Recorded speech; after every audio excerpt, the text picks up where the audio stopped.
ये कहानी एक गायन की है।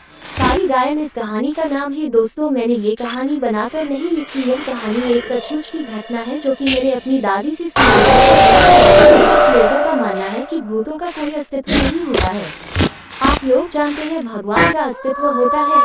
तो भूतों का क्यों नहीं? सभी ने रामायण और महाभारत जैसे ग्रंथों में पढ़ा या किसी से सुना होगा कि भगवान जब इस धरती पर थे तब भी भूत पिशाच हुआ करते थे। भगवान निराकार है।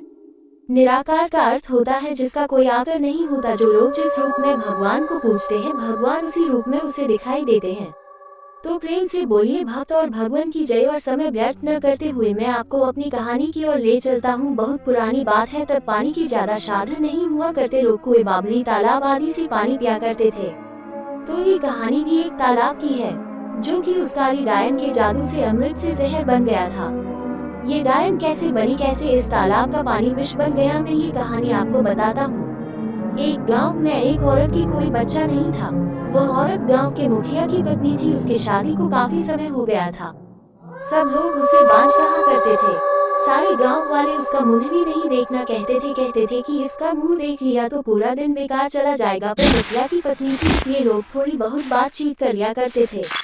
एक दिन गांव में एक फकीरा बाबा भिक्षा मांगते हुए आ पहुंचता है। तो वह जाता है और कहता है, आपको बच्चा नहीं है क्या? वह बोली, आपको कैसे पता चला? वह बोला, हम हस्तरेखा में निपुण है और हाथ देखकर यह बता सकते हैं कि क्या होने वाला है, क्या होगा। वह बोली, अच्छा तो ये बताओ कि मेरे बच्चा कब होगा? तो उसने कहा, आपको भगवान ने बच्चा तो नहीं दिया, पर मैं एक रास्ता बताता हूँ। वह सुनो, अमावस्या की रात को किसी एक ऐसे लड़के की बलि पीपल के पेड़ के नीचे दो, जो अपने माँ बाप के एकलौता पुत्र हो, और उसके खून से अपने बाल धोना। फिर कहना है, प्यासी आत्माओं, ये बलि मेरी तरफ से स्वीकार करो और मुझे एक पुत्र दे दो।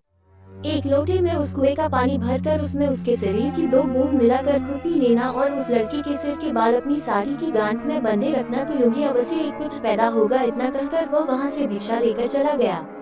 उस दिन के ठीक 3 दिन बाद अमावस्या थी। उस औरत ने वही किया जो उस बाबा ने बताया था। उसने अपने देवरानी के लड़के की बलि दे दी और खून की 2 बूंदें पानी में मिलाकर खुद पी लिया और उस सिर के कुछ बाल को काटकर अपनी गांठ में बांध लिया और बिना पीछे मुड़े अपने घर आ गई। सुबह गांव वालों को पता चला कि मुखिया के भाई के बेटे को किसी ने मार के वहाँ फेंक रखा है। जब ये बात मुखिया और उसके भाई ने सुनी तो वह नंगे पैर दौड़ पड़े। धीरे धीरे सारा गाँव इकट्ठा हो गया। उस लड़के की माँ का रो रो बुरा हो गया था।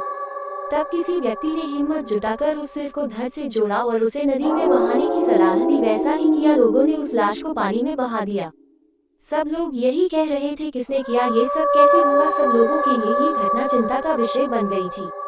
जब मुखिया घर पहुंचा तो क्या देखता है कि उसकी पत्नी तो पकवान बना रही थी। वो बड़ी खुश नजर आ रही थी। मुखिया ने क्रोध में कहा, क्या तुम्हें इस बात का बिल्कुल भी दुख नहीं है कि हमारे भाई का बेटा मर गया है? वो पहले ऐसी नजरों से देखी जैसे कि उसे मार ही डालेगी। फिर कहने लगी, लड़का उसका मरा है, मेरा नहीं, मैं क्यों शोक मनाऊं? और हंसने लगी और कहने लगी, तुम पागल हो। तुम्हें तो खुश होना चाहिए कि अब तुम्हारे भी एक पुत्र आने वाला है और यह जानकर और खुशी होगी कि वह इस जायदाद का अकेला वारिस होगा। हाँ हाँ हाँ। वह फिर ऐसे हंसी। ये देखकर मुखिया से रहा नहीं गया और उसे जान से मारने के लिए तलवार उठाने चला गया। वह अंदर तलवार ढूंढ रहा था पर तलवार नहीं मिली।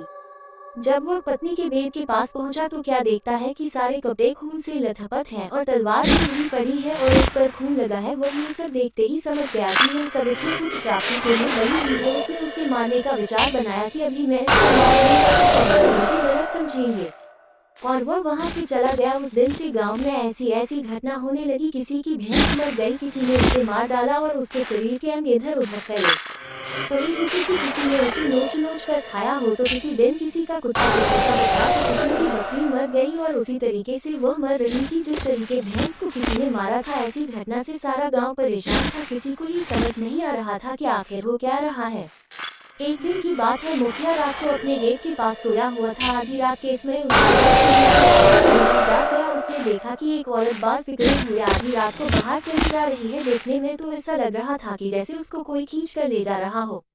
भादों अगस्त की काली रात थी। चारों तरफ से आवाजें आ रही थी, कहीं शियार तो कहीं कुत्ते भौंकते। ऐसा लग रहा था उसे कि जैसे ये रात जाने क्या कयामत ढाएगी।